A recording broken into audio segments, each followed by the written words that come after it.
दोस्तों नमस्कार।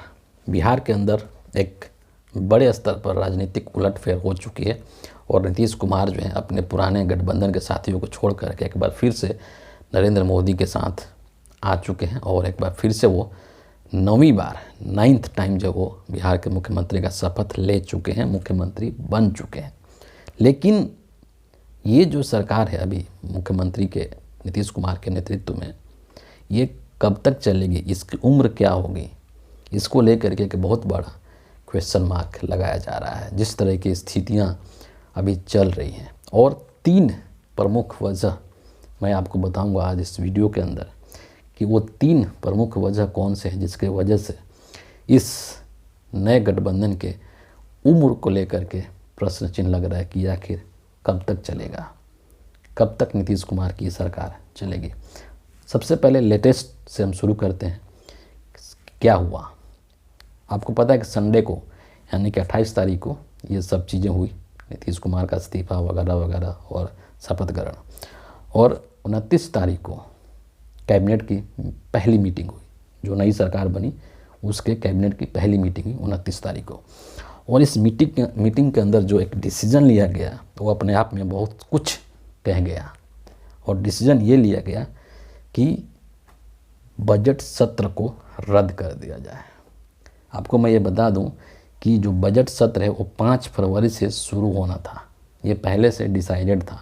लेकिन जो कैबिनेट की मीटिंग हुई, पहली मीटिंग हुई नई सरकार की, उसमें ये चीज़ कहा गया कि अब 5 फरवरी से जो बजट सत्र स्टार्ट होना था उसको रद्द कर दिया जाए। और आगे अब ये कब होगा ये सरकार के ऊपर डिपेंड करता है।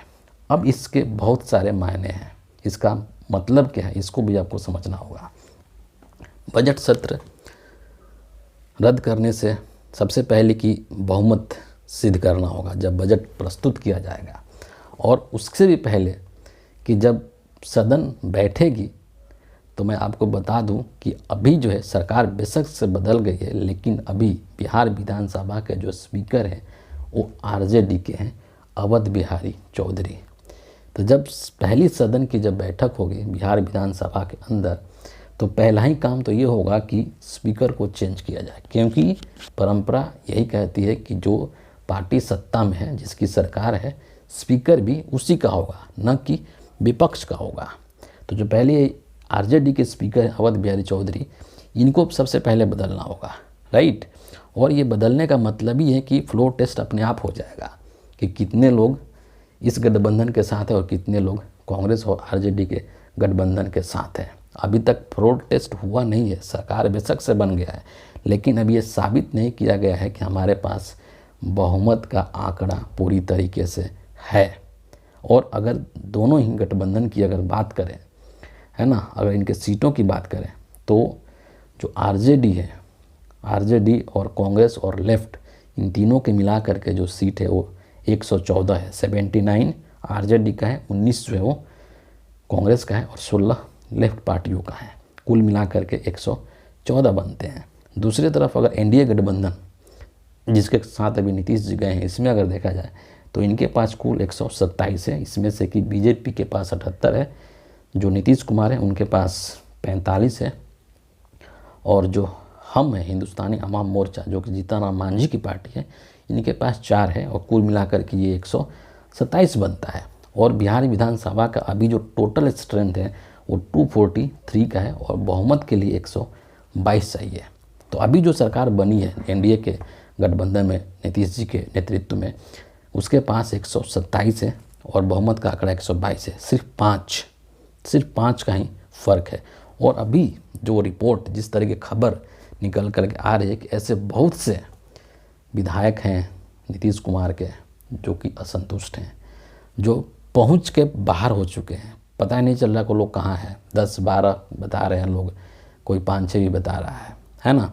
तो अगर सोचिए कि 5-6-7 भी अगर इधर से उधर होते हैं तो ये जो सरकार अभी बनी है इंडिया के नेतृत्व में, ये अल्पमत में आ जाएगी और सरकार गिर जाएगी।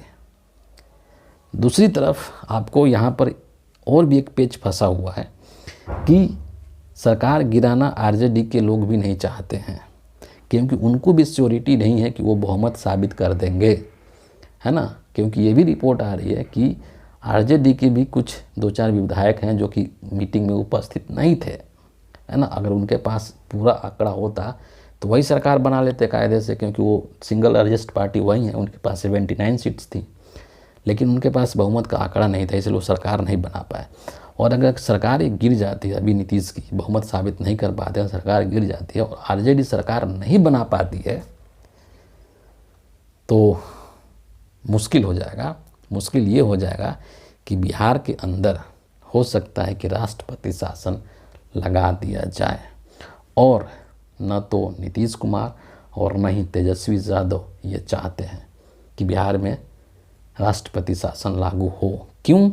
क्योंकि अगर बिहार में राष्ट्रपति शासन लागू होता है तो नीतीश कुमार तो निपटा ही दिए जाएंगे और साथ ही साथ में तेजस्वी यादव भी निपटा दिए जाएंगे, और बिहार का जो पूरा कंट्रोल है वो राष्ट्रपति शासन के नाम पर सीधे नरेंद्र मोदी जी के मुट्ठी में आ जाएगा। और ये राष्ट्रपति शासन तब तक चलेगा जब तक कि लोकसभा का चुनाव संपन्न नहीं हो जाता है, ताकि केंद्र सरकार बिहार के सरकार को अपने अनुसार, वहाँ के प्रशासनिक चीज़ों को अपने अनुसार हैंडल कर सके और उस चीज़ का मतलब पूरे माहौल को अपने अनुकूल बनाया जा सके। तो बिहार को राष्ट्रपति शासन की ओर भेजने की जो इच्छा है वो किसी की भी नहीं होगी, ना तो नीतीश कुमार की होगी और ना ही तेजस्वी यादव की होगी। इससे राष्ट्रपति शासन लगाने से सिर्फ और सिर्फ बीजेपी को फ़ायदा होगा, सिर्फ और सिर्फ मोदी जी को फ़ायदा होगा। तो ये स्थिति के लिए दोनों में से कोई भी पार्टी तैयार नहीं है, ना ही नीतीश और ना ही तेजस्वी। आप समझ सकते हैं कि ये सरकार कितने क्रिटिकल सिचुएशन में है, मतलब एकदम बाउंड्री लाइन पर है कि कभी भी कुछ भी हो सकता है। ये पहला वजह है जिसको लेकर के ये प्रश्न चिन्ह उठाया जा रहा है कि आखिर नीतीश जी की ये जो सरकार है वो कब तक चलेगी।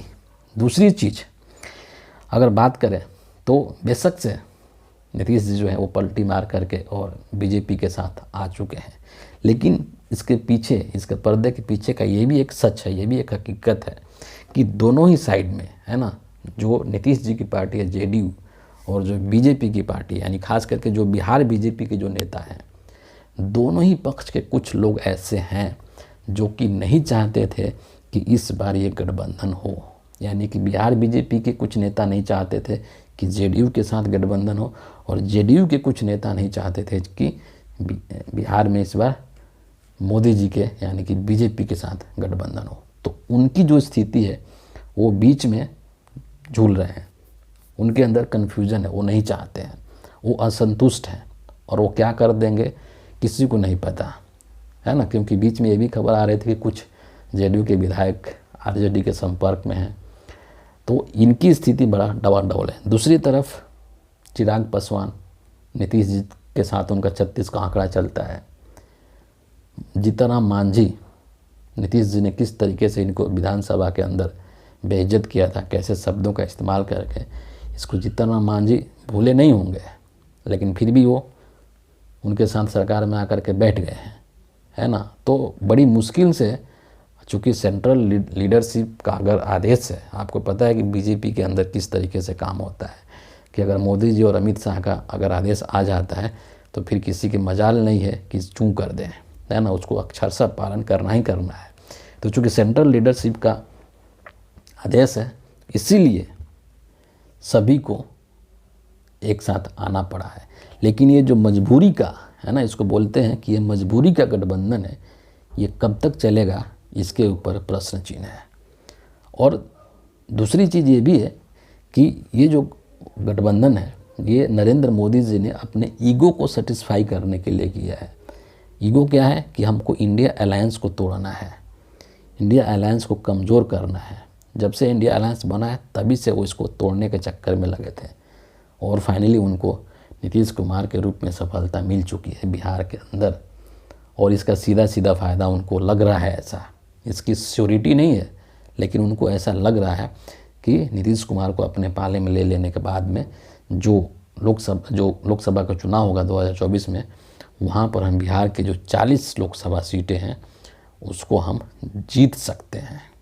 इस उद्देश्य के साथ नरेंद्र मोदी जी ये गठबंधन किए हैं, और 2024 के लोकसभा के चुनाव के बाद स्थिति क्या होगी ये किसी को नहीं पता है कि नीतीश कुमार चुनाव के जब रिजल्ट्स आएंगे तो उसके बाद वो बीजेपी के साथ बने रहेंगे कि या खुद ही वो फिर से एक बार पलटी मार देंगे हैं, या अगर खुद से पलटी नहीं मारते हैं तो मोदी जी उनको हटा देंगे, क्योंकि इनकी उपयोगिता बीजेपी के नज़र से सिर्फ लोकसभा के चुनाव तक ही है।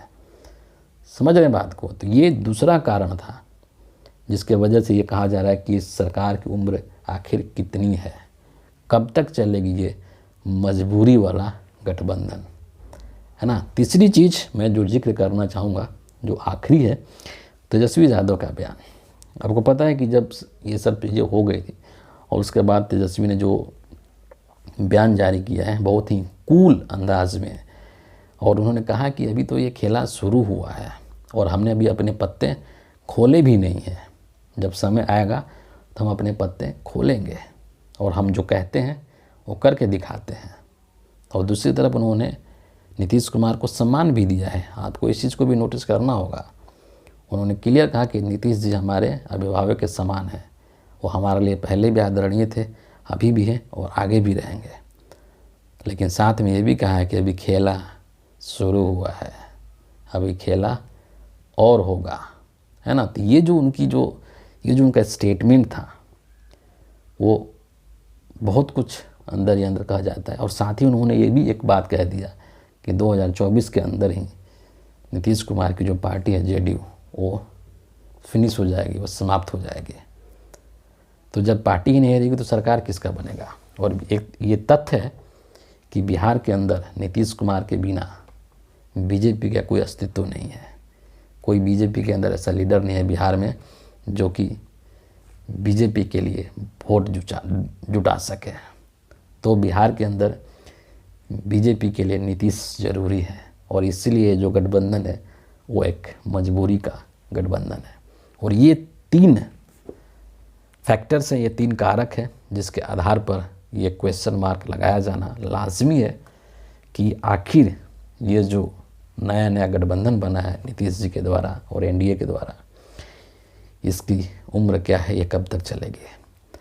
फिलहाल इस वीडियो के लिए इतना ही है। आप सभी का बहुत बहुत धन्यवाद।